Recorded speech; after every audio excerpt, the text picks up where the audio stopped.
Parler un petit peu de mes vidéos sur l'enfant intérieur. Il y a une dizaine d'années, j'ai fait une méditation. J'étais étudiante en naturopathie, première année. Et j'ai fait une méditation pendant un atelier sur l'enfant intérieur.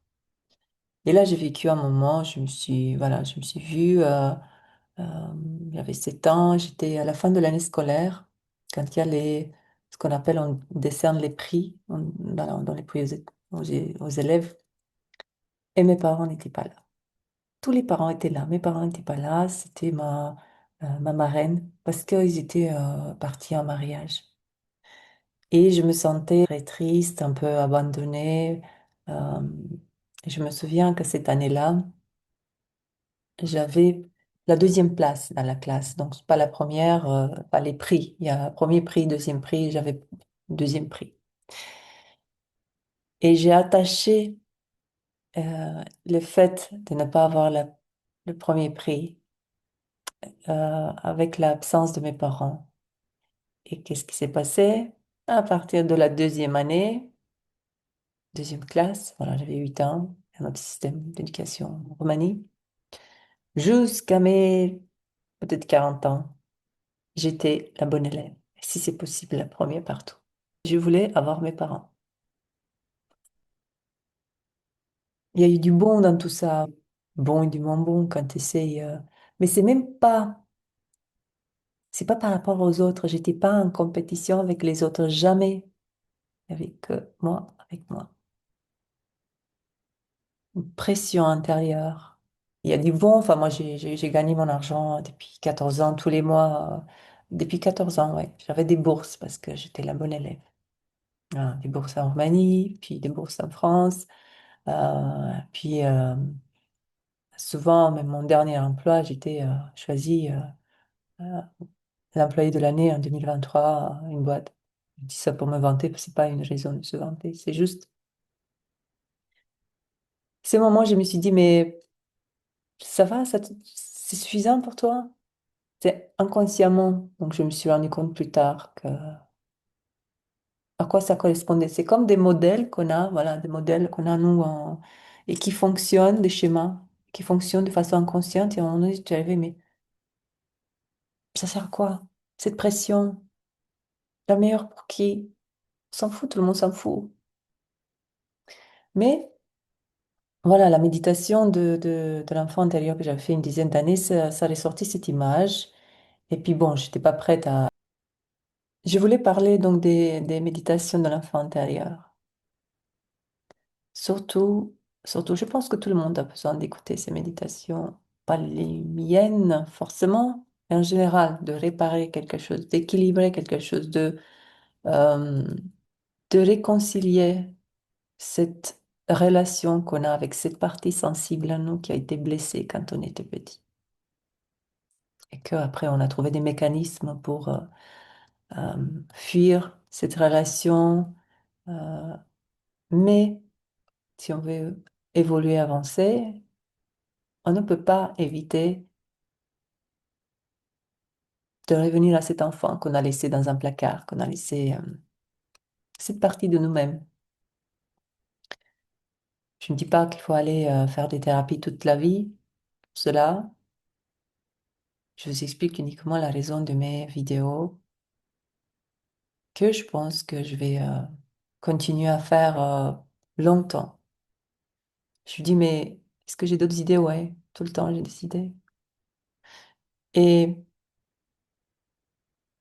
tout ce que je fais dans cette partie de communication, de guérison, je le fais d'abord pour moi. C'est que au début, je l'ai fait pour moi. Et je sais qu'au moins à une personne, je sais que ça peut aider au moins une personne et je suis très contente de ça. Ce sont des vidéos à écouter avec le cœur, pas avec les oreilles. Et tu verras que tu feras des allers-retours. Je te parle de mon expérience. Fais des allers-retours jusqu'à ce que tu sens qu'il y a quelque chose qui commence à circuler, quelque chose qui est en paix, quelque chose, il y a plus de joie, Il y a des événements du passé, par exemple, là, quand je pense, je vous ai parlé de cette expérience que j'ai eue quand j'avais 7 ans. Là, je sens rien. Ah, parce que la situation est équilibrée. Ma perception, la façon dont je vois les choses maintenant, elle est complète. Il y a du plus, du moins. D'accord? J'ai équilibré. Ça peut se faire mentalement, ça peut se faire, voilà, par ces méditations. Parce que ça nous envoie à ces moments du passé, et puis euh, on peut parler à cet enfant. Parce que nous, avec l'expérience de l'adulte, tu peux lui dire, voilà, quoi, cette expérience t'aide finalement. On peut aller et revisiter ce moment et l'équilibrer. Tu dis juste à l'enfant ce que tu aurais aimé entendre.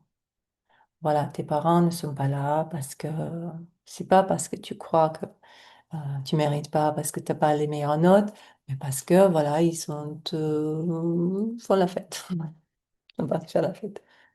Je sais pas. Il y a différents moyens de le faire, mais il faut le faire. Pourquoi? Quels sont les avantages de reprendre contact avec l'enfant antérieur?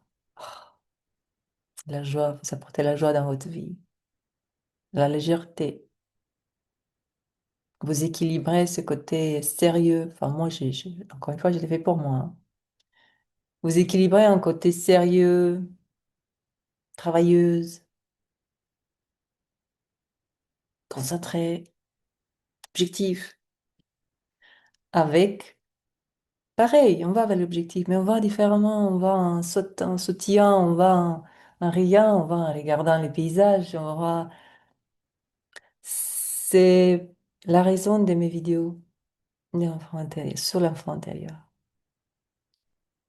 Ben, je le vois, il suffit d'aller un jour en métro à Paris. Tout le monde a besoin de le prendre contact avec cet enfant intérieur.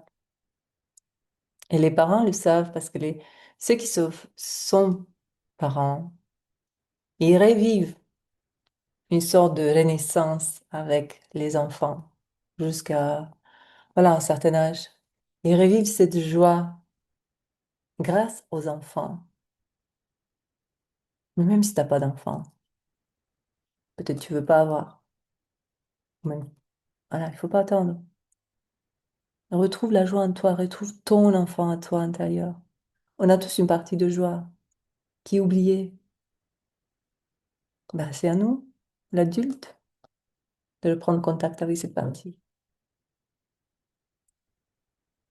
C'est, ce sont mes mots sur la raison de mes vidéos sur l'enfant intérieur. Je vous souhaite une très très belle journée. À bientôt.